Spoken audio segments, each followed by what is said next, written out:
Les gens, une petite vidéo du résumé du live dont j'ai eu personne ce matin. Normalement, on est samedi matin. Quelques petits changements donc sur ce petit CRPG. Donc j'ai remis un petit peu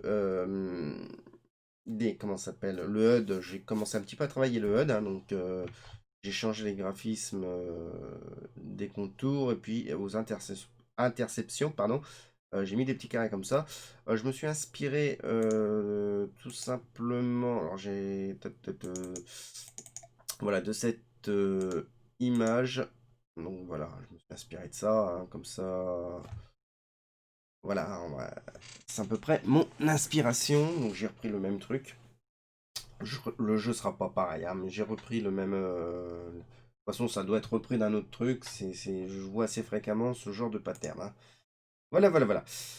Au niveau du codage, alors bah, ça a été très simple, hein. Dans mon scène data, bah, j'ai refait tout simplement, pardon, c'est ici.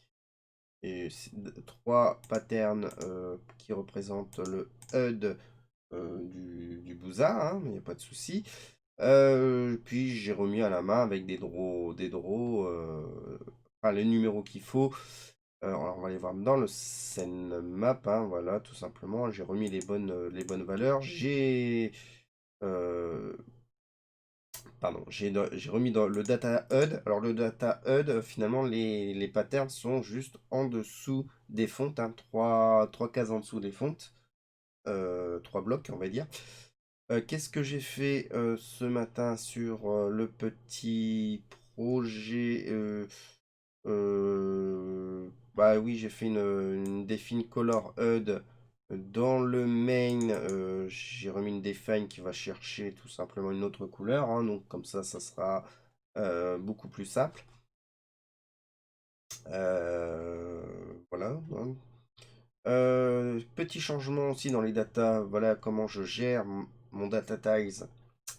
C'est tout simplement des valeurs ici. Donc le tiles du sol, ça sera donc premier pattern, deuxième pattern, trois patterns, quatre patterns. On peut voir ici 0, 0, 0 ou 2, 2, 2, 2 qui est le truc plat. 3, 4, 5, 6 qui est, si on vous souvenez bien, mes petits carrés qui sont préenregistrés. Ensuite, 0, 5, 5, c'est la couleur affichée dans le MetaTiles. Donc, je vais utiliser qu'une couleur par MetaTiles.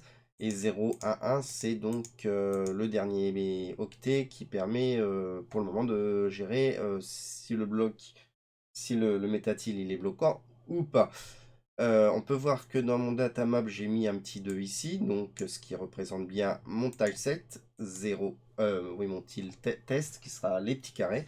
On peut les voir ici, les petits carrés, hein, tout simplement, hein, donc 0, 1, 2, on est bien à 2, hein.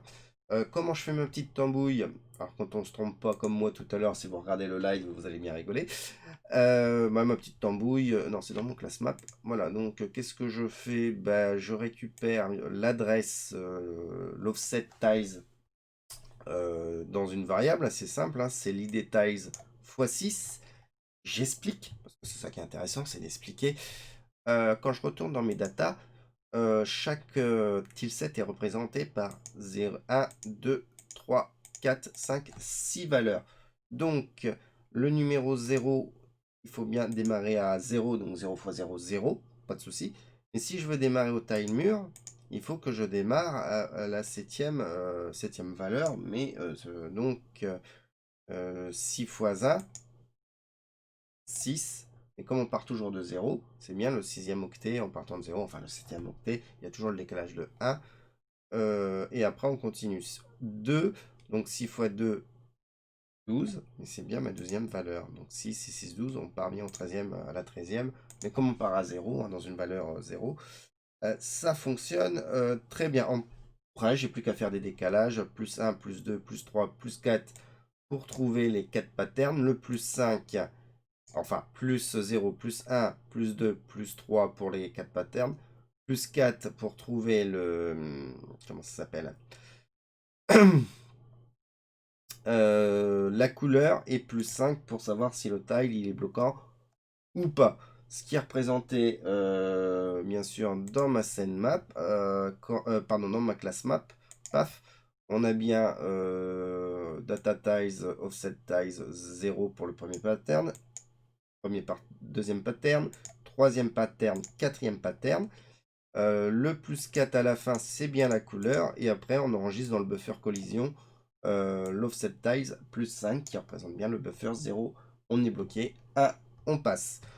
Donc voilà, c'est pas plus compliqué que ça. Hein.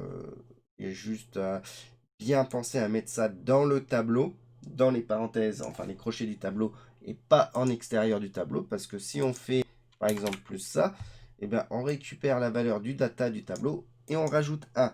C'est pas ça qu'on veut. Alors, j'ai eu un petit piège tout à l'heure. Alors que si on fait ça, on se déplace bien dans le tableau. Hein, voilà, c'est bien l'offset du tableau qui est déplacé. Enfin, c'est dans l'adresse mémoire qui est déplacée. Voilà, voilà. Que dire de plus pour ce matin? Bon, c'est tout. Hein, c'est à peu près ce que j'ai fait. J'ai fait ce que je voulais. J'avais envie de faire ça. J'avais envie de travailler un peu les graphismes. Donc, bon, j'ai mis ça en place. Je travaillerai bien un peu les graphismes des sols, des murs, des portes et deux, trois conneries comme ça pour pouvoir commencer à créer la petite map. Et pour pouvoir aussi créer d'autres maps comme ça peut être assez sympathique. Voilà, voilà.